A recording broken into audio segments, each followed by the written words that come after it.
शाम फिर क्यों उदास है दोस्त, महकी महकी फिजा ये कहती है तू कहीं आस पास है दोस्त, तू कहीं आस पास है दोस्त। जय हिंद, नमस्कार, गुड मॉर्निंग। मैं आसिफ खान INN टुडे से और मेरे साथी मौजूद है मंजुल कपूर जी। सर, आपका INN टुडे में बहुत बहुत स्वागत है। नमस्कार। एक बार फिर आज हम चर्चा पर आए हैं उस शख्सियत की जिसने हिंदुस्तान को एक म्यूज़िक के एक आवाज़ की एक अलग पहचान दी। मोहम्मद रफ़ी साहब 1980 31 जुलाई के दिन इस दुनिया से रुखसत हुए। मंजू जी, उनके आखिरी सफ़र का जो मंज़र था हम लोगों ने अपनी आंखों से देखा था। सेंटा क्रूज़ के कब्रिस्तान में उनकी कब्र है और मैं ख़ुद सेंटा क्रूज़ का ही रहने वाला हूँ। मेरा पूरा बचपन सेंटा क्रूज़ में गुजरा है और बैंड्रा में हमने एजुकेशन ली है। रिजवी में थे हम, बैंड्रा उर्दू हाई स्कूल से हमने तालीम हासिल की है। ये समझिए कि उनका जनाजा अगर खार में था तो बैंड्रा से दूर तक ज़्यादातर पब्लिक थी और आसमान से बारिश की हल्की हल्की बूंदें हो रही थी, रिमझिम बारिश हो रही थी। ऐसा लग रहा था कि रफ़ी साहब की रुखसती पर आसमान भी आंसू बहा रहा है। बिल्कुल सही कहा। क्या मंजर था मंजू जी, क्या मंजर था। हर खासवाम और पब्लिक जो बेतहाशा आंसू बहा रही थी। दो जगह से आंसुओं की लहर बह रही थी। एक तो आसमान आंसू बहा रहा था और उनके चाहने वालों के बेतहाशा आंसुओं की कतारें बह रही थी। आपने बिल्कुल सही कहा, क्योंकि हिंदुस्तान में बहुत से सिंगर हुए हैं, बहुत सिंगर हैं अभी जो बहुत ही रूहानियत से गाते हैं जी। लेकिन वो समय ऐसा था कि उस समय मोहम्मद रफ़ी साहब इकलौता ऐसा नाम था कि इंडस्ट्री का हर एक्टर चाहता था कि गाने की जो आवाज़ है वो रफ़ी साहब की मिले उन्हें। और रफ़ी साहब इसीलिए बहुत ही आपने देखा कि इतने मतलब मजे हुए सिंगर थे। यदि उनको ये पता चल जाता था कि ये गाना मुझे, मान लीजिए शम्मी कपूर साहब के लिए गाना है, तो वो गाने को इस कदर एकदम एक्ट करके गाते थे कि ऐसा लगता था शम्मी कपूर ही गा रहे हैं। हाँ, कि शम्मी जॉनी वॉकर साहब पर जो उन्होंने गाना गाया है, जॉनी वॉकर साहब के स्टेटमेंट में था कि लगता था कि बस जो जॉनी वॉकर खुद अपनी आवाज़ से गा रहे हैं। बिल्कुल बिल्कुल। ये रफ़ी साहब भी ऐसे इकलौते सिंगर थे जिनमें ये क्वालिटी थी। और रफ़ी साहब ने मेरे ख्याल से ऐसा कोई उस समय का स्टार नहीं था जिसको अपनी आवाज़ ना दी हो, चाहे वो धर्म जी हो, जितेंद्र हो, जॉनी वॉकर हो, राजेंद्र कुमार हो। हमारे दर्शक चाहेंगे कि जिन जिन एक्टर का हम नाम लें उनकी एक एक झलक भी हम रफ़ी साहब की आवाज़ के साथ देखना चाहेंगे। ऋषि कपूर साहब के साथ में जो उन्होंने परफॉर्म किया, अमर अकबर एंथोनी जी, धर्मेंद्र। आपको मैं एक बात, उससे पहले कि हम दर्शकों को ये गाने दिखाएं, एक उनकी रफ़ी साहब का एक किस्सा आपको बताता हूँ कि जब रफ़ी साहब ने दीवार फिल्म में गाना बच्चन साहब के लिए गाया तो वो बच्चन साहब के बहुत फ़ैन थे। अच्छा। तो रफ़ी साहब लोगों को जाकर बता रहे थे कि मैंने दीवार में बच्चन साहब के लिए गाना गाया। वो ऐसे बता रहे थे जैसे कोई नया सिंगर खुशी से बताता है। ऐसे भोले इंसान थे वो और इतने खुश थे वो दीवार फिल्म में गाना गा के अमिताभ बच्चन के लिए कि क्या कहने की बात है।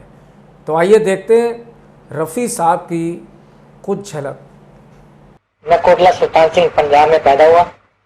उसके बाद हम लोग लाहौर चले गए। लाहौर से सन 42 में मैं बम्बई आ गया।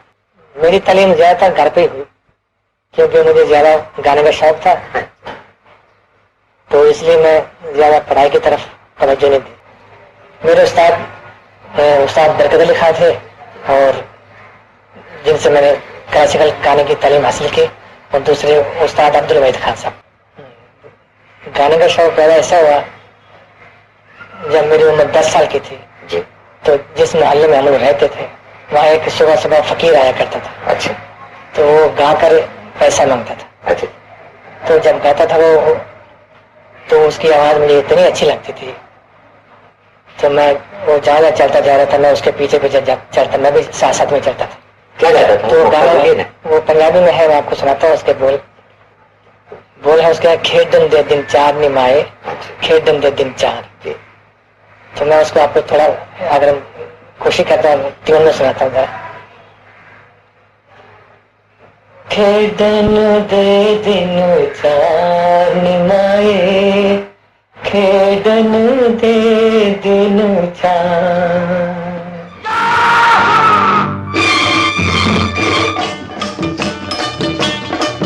चाहे कोई मुझे जंगली कहे, कहने दो जी कहता रहे।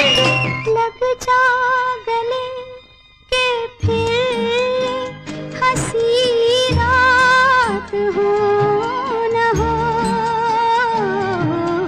शायद फिर से जन्म में मुलाकात हो न हो।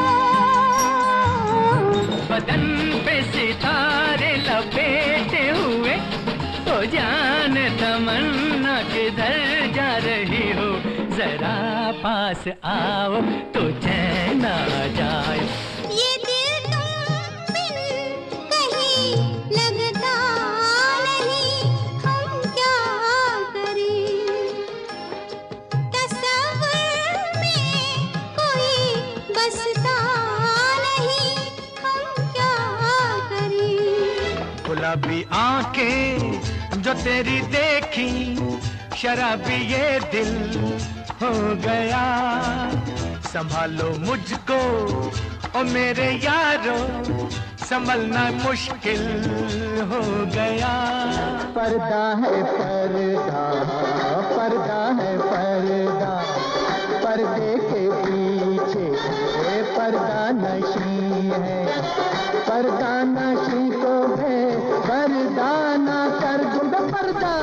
लिखे जो खत तुझे वो तेरी याद में, हजारों रंग के नजारे बन गए। सवेरा जब हुआ तो फूल बन गए, जो रात आई तो सितारे बन गए। लिखे जो खत तुझे, मुझे कितना प्यार है तुमसे, अपने ही दिल से पूछो तुम, जिसे दिल दिया है वो तुम हो, मेरी जिंदगी तुम्हारी है। मुझे कितना प्यार है तुमसे, अपने ही दिल से पूछो तुम, जिसे दिल दिया है वो तुम हो, मेरी जिंदगी तुम्हारी है। जितना सुना जाए उतना कम है। दोनों की आवाज़ की मिठास, ये दोनों हिंदुस्तान के वो अनमोल हीरे हैं, वो अनमोल रतन हैं, जिनका रिप्लेस इस भारत को क़यामत तक नहीं मिलेगा। रफ़ी साहब और लता जी में काफ़ी दिनों तक कुछ मनमुटाव रहा, काफ़ी समय तक दोनों ने गाना भी नहीं गाया। उसकी क्या वजह रही? देखिए, रफ़ी साहब और लता जी ने तो बहुत गाने गाए, और ये जोड़ी वॉइस में इतनी खूबसूरत जोड़ी थी कि जब ये दोनों किसी गाने को गा दे, समझो गाना अमर हो गया। लेकिन रफ़ी साहब के कुछ अपने उसूल थे। लता जी चाहती थी कि जो गाना हम गाते हैं उसकी जब वो गाना बजता है तो उससे जो भी इनकम होती है वो हमें रॉयल्टी मिले। लेकिन रफ़ी साहब की सोच ये थी कि हम गाना गाते हैं, प्रोड्यूसर हमें पैसे दे देता है, तो हमारा हक उस पर नहीं है। पैसे, ये रॉयल्टी या जो भी कमाई है, नफ़ा है, नुकसान है, प्रोड्यूसर को ही मिलना चाहिए। तो लता जी ऐसा नहीं चाहती थी, तो रफ़ी साहब और उनमें काफ़ी दिन अनबन रही, और दोनों लोगों ने बहुत समय तक एक साथ काम भी नहीं किया। लेकिन जब आए तो फिर धमाल किया। हाँ, देखिए आसिफ साहब, कुछ दर्शक हमसे जुड़ना चाहते हैं। हाँ। वो रफ़ी साहब को श्रद्धांजलि देना चाहते हैं, तो आइए सुनते हैं हमारे दर्शक कैसे श्रद्धांजलि दे रहे हैं। आज 31 अगस्त महान गायक जनाब मोहम्मद रफ़ी साहब की पावन पुण्यतिथि। रफ़ी साहब जैसे कलाकार अमर हैं। वो हमारी आवाज़ में, हमारे जहन में, हमारी आत्माओं में अमर है। रफ़ी साहब के गाने ऐसा कौन सा शख्स है जो सुनना नहीं चाहता। उनकी खूबसूरत आवाज़, दिलकश अदायगी हमारी रूहों को छू जाती है। आज उनकी डेथ एनिवर्सरी पर उनको श्रद्धांजलि स्वरूप मैं उन्हीं के एक गीत की चंद पंक्तियां समर्पित करता हूं। मुद्दतों से आरज़ू थी जिंदगी में कोई आए, सुनी सुनी जिंदगी में कोई शम्मा झिलमिलाए। नमस्कार, मैं महान गायक, महान संगीतकार रफ़ी साहब को कोटि कोटि नमन करता हूँ। हे मेरे ईश्वर, उस महान देवतुल्य शख्सियत को शांति की शक्ति दे, शांति की शक्ति दे। मैं उनके सम्मान में दो शब्द कहना चाहता हूँ। जिंदगी भर मुझे नफरत सी रही अश्कों से, मेरे ख्वाबों को तुम अश्कों में डुबोते क्यों हो? हेलो एवरीवन, आज महान गायक मोहम्मद रफ़ी साहब की पुण्यतिथि का दिन है और इस दिन उनके चाहने वाले हज़ारों लाखों करोड़ों की जो तादाद में इस दुनिया में मौजूद हैं, अपने अपने तरीके से, अपने अपने अंदाज से उनको श्रद्धांजलि अर्पित करते हैं। मैं बिल्लू वारसी, मैं भी उनको हर दिन याद करता हूँ और आज इस अवसर पर उन्हीं का गाया हुआ गीत, उसकी कुछ लाइनें आपके सामने पेश कर रहा हूँ। ये मेरी तरफ से रफ़ी साहब को श्रद्धांजलि होगी। मेरी आवाज़ सुनो, प्यार का राज सुनो, मेरी आवाज़ सुनो, मैंने एक फूल जो सीने पे सजा रखा था, उसके पर्दे में तुम्हें दिल से लगा रखा था जुदा सब से मेरे इश्क का अंदाज सुनो, मेरी आवाज़ सुनो, प्यार का राज सुनो, मेरी आवाज़ सुनो। एक और सिंगर हैं जो मोहम्मद रफ़ी साहब के बहुत करीब तक पहुंचे थे। अनवर साहब का वाक़या है, शायद मंजू जी आपको याद होगा। देखिए, अनवर साहब का वाक़या बहुत छोटा सा है, लेकिन सोचा जाए तो बहुत बड़ा है। बहुत बड़ी बात है वो, क्योंकि रफ़ी साहब कहते हैं कि रफ़ी साहब इंतकाल से कुछ दिन पहले ही कुर्बानी फिल्म में अनवर साहब ने एक गाना गाया। तो वो गाना जब उन्होंने सुना तो बहुत कंफ्यूज हो गए। वो अपने लोगों से पूछने लगे, यार ये गाना मैंने कब गाया था। इतने भोले इंसान थे कि वो मतलब अनवर साहब की आवाज़ को उनको लगा ये उन्हीं की आवाज़, मतलब मैं ही गा रहा हूँ। तो वो लोगों से पूछ रहे, यार ये गाना मैंने कब गाया। और एक वाक़या शायद आपको भी याद होगा, एक अपराधी को फांसी की सज़ा हुई थी, वो भी बड़ा बेहतरीन किस्सा है। वो मतलब उन दिनों आज भी जो भी किसी को फांसी होती है तो उसकी अंतिम इच्छा पूछी जाती है। तो उन दिनों एक फांसी थी, अपराधी से पूछा गया कि आपकी अंतिम इच्छा क्या है। तो उसने बोला कि साहब मैं रफ़ी साहब का फिल्म बैजू बावरा का गाना सुनना चाहता हूँ, ये दुनिया के रखवाले। तो जेल प्रशासन को उसी समय टेप रिकॉर्ड अरेंज करना पड़ा, कैसेट आते थे उन दिनों, तो वो कैसेट लगा के उस अपराधी ने ये गाना सुना और सुनते सुनते फांसी पर झूल गया। ऐसे थे रफ़ी साहब, ऐसे थे फैन। मतलब जो फांसी के वक्त पे रफ़ी साहब को सुनना चाहते थे, इस दुनिया से रुखसत होते हुए भी वो रफ़ी साहब को ही सुनना चाहते थे। ये हम कह सकते हैं, वो अपराधी तो अपराध की सज़ा पा चुके थे, लेकिन उनके अंदर जो एक फैन जिंदा था, रू में बसे थे, रू में कण कण में बसे थे। और आज भी आप साहब देखिए, जितने भी कंपटीशन होते हैं, भले हमारी आज की जनरेशन है, अगर वो फीमेल है या फीमेल है तो वो देखिए लता जी का गाना गाएंगी, और यदि मेल है तो वो रफ़ी साहब, किशोर दा, इनके गाने गाते हैं। यानी कि आज के जो सिंगर और आज का म्यूज़िक आज की जनरेशन के अंदर भी नहीं है। आज की जो म्यूज़िक है वो वक्ती है, लेकिन जो वो गा गए हैं वो रूहानी है। और आपको सबसे ज़्यादा एक बात और जानकर मतलब एक आपको और हम आपको बात बता दें,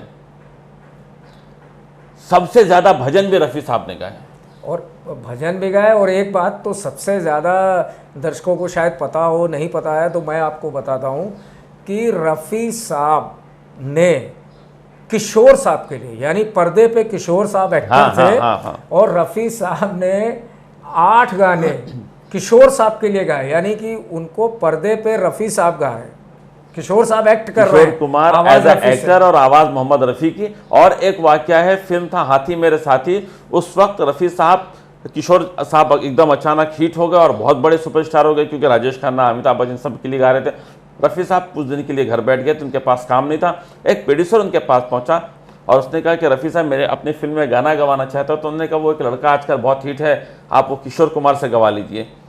फिल्म हाथी मेरे साथी के जो आलाप हैं, नफ़रत की दुनिया को छोड़कर प्यार की दुनिया में खुश रहना मेरे यार, उस फिल्म में सारे गाने किशोर कुमार ने गाए, लेकिन ये जो इसकी जो सुर थी, जो लय थी, किशोर साहब ने कहा ये सिर्फ रफ़ी साहब ही गाएंगे। बिल्कुल बिल्कुल। और वो गाना नफ़रत की दुनिया को छोड़कर प्यार की दुनिया में खुश रहना मेरे यार, एक झलक तो बनती है मंजू जी इसकी। बिल्कुल बिल्कुल। नफरत की दुनिया को छोड़ के खुश रहना मेरे यार, नफरत की दुनिया को छोड़ के प्यार की दुनिया में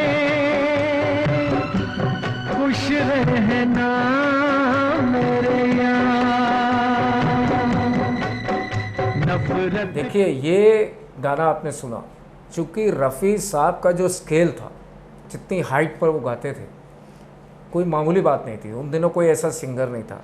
आपको शायद याद होगा कि ये जो गाना था ए दुनिया के रखवाले, जब रफ़ी साहब इसको हाई पे लेके गए तो उनके गले से ब्लड आ गया था, ब्लड आ गया था। जबकि वो एक बहुत ऊंचे स्केल पे गाते थे, उसके बावजूद भी बहुत ही सिंसियर सिंगर रहे, बहुत ही मेहनत करते थे। सर लीजेंड जो है ना वो बनाए नहीं जाते ना, बनते हैं। बिल्कुल वो बनाकर भेजे जाते हैं। सिर्फ उनको एक सही वक्त और सही व्यक्ति का नज़र पड़ने की। आप सब ये देखिए कि आप जब दीवानगी की हद तक अपने काम में जुनून की हद तक शामिल हो जाओगे तो दीवानगी वो परवास चढ़ेगी कि अपने आप लोग उस लीजेंड की रेस में आ जाते हैं। मैं अपने दर्शकों को जाते से पहले से एक चीज़ और बताना चाहता हूँ कि रफ़ी साहब ने हिंदी फिल्म से भी पहले सबसे पहले पंजाबी फिल्म के लिए गाना गाया था, और उस फिल्म का नाम था गुल बलोच। गुल बलोच के लिए सबसे पहले उन्होंने गाना गाया था। उसके बाद हिंदी फिल्मों में उनका प्रवेश हुआ। पंजाबी तो हैं रफ़ी साहब, पंजाबी हैं, पंजाबी थे लाहौर में। बहरहाल अगर हम रफ़ी साहब की चर्चा करते रहें तो हमें और आपको वक्त का बिल्कुल पता नहीं चलेगा, क्योंकि इतना लंबा सफ़र है उनकी ज़िंदगी का कि हमारे लिए कई एपिसोड लगेंगे। बहरहाल आज मुझे और मंजू जी को इजाज़त दीजिए। रफ़ी साहब को INN टुडे की तरफ से श्रद्धांजलि। मैं और नमस्कार, धन्यवाद। For more details, subscribe to our channel INN Today and press the bell icon.